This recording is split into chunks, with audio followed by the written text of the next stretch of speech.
Okay, in this video, we'll introduce an example that we will use in the next several videos to illustrate many important pivot table concepts. So the file will be ptable example temp. Okay, so let's go through the data here and then we'll explain which concepts we'll illustrate in this video. So let's suppose you work for a company that sells computer chips.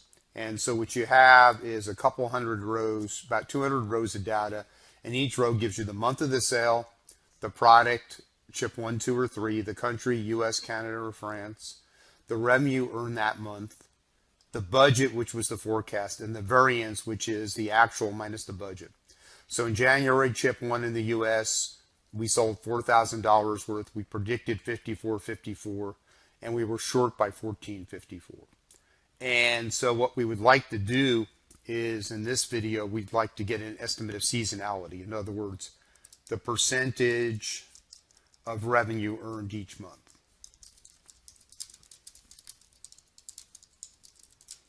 And we'll keep track of the budget and the forecast and the variance. And then we want to do something called the calculated field, which is a new concept. This is basically a column in the pivot table computed based on other pivot table columns.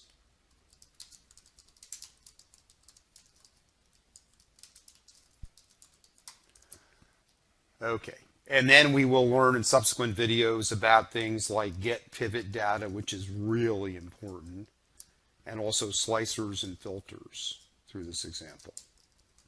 So this example will carry us through several videos. All right, so let's get a straightforward pivot table where in the row field we keep track of month because we want this seasonality. Percentage of revenue earned each month.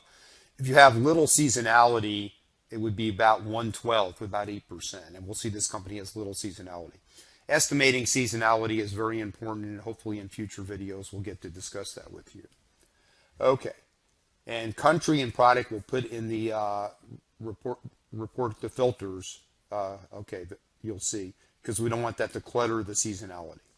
Okay, so we're going to go insert, pivot table with our cursor in the data, new worksheet is fine. Okay, now to get revenue, I want revenue, budget, and variance in the data fields. I just click them. And then I want month in the row field. Okay, and now in the filters, we'll put product and country. We'll be using that later. So I could pick a subset of products and countries, but I won't worry about that now. All right, so now we see in January we made $87,534 in revenue. But I want to know what percentage of my total revenue came each month. So I'm going to drag revenue in again because I want to keep the original data. Okay, so now this sum of revenue 2, if I double click that, I could say monthly percentage. I could change the title if I want.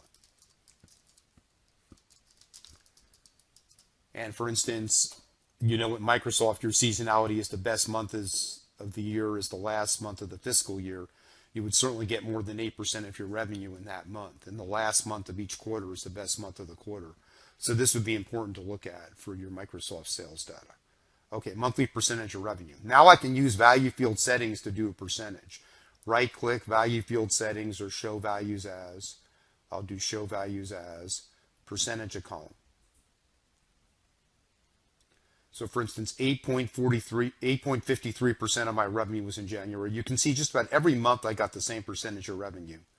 So there's little seasonality here.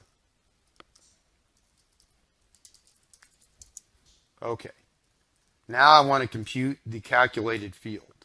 So let's suppose I want to, for each month, compute variance divided by forecast. The budget is the forecast to see how we did in each month. Okay, so I can go anywhere in the pivot table, go to the Analyze tab, Fields, Items, and Sets, and Calculated Field comes up. Okay, so that's how you create a calculated field. Analyze tab, Fields, Items, and Sets, Calculated Field. So I could name this variance/budget. And it's really simple. You just go in here, equals, and you use algebra to compute your calculated field. You can put square roots, make it really complicated, but we just want variance, insert field, /budget, insert field, and then if I click OK, I've got my calculated field.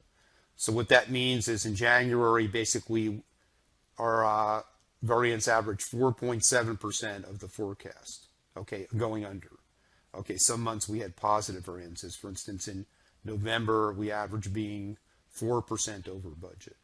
So that summarizes how we do a illustrates how we do a calculated field. And basically, we showed you again value field settings, and we'll keep using that in other videos. So the next video will address the filters. In other words, you can see up here we've got product and country, and we want to show how to filter on those and use slicers to really make it easy and attractive to filter. I mean, it's so much fun to play with slicers, as you may or may not know. So but you'll see that in the next video. So we'll complete this video right now. Okay, so thanks for watching, and there's a free course, a free 21-day course from Dr. Winston, and all of these videos are coming from one of 3 books. So first, this one, which you can see here at the top of the screen, Microsoft's book, which has 355 reviews, and then it's, let's see, 4.6 stars. It's coming from this book as well, his marketing analytics book, which is down here, and you can sort of see 4.5, or his newest book, his analytics stories book, which is here. And with that one, you can see it's 4 point something, or maybe even 5. I don't think it's 5. Yeah, 4.8.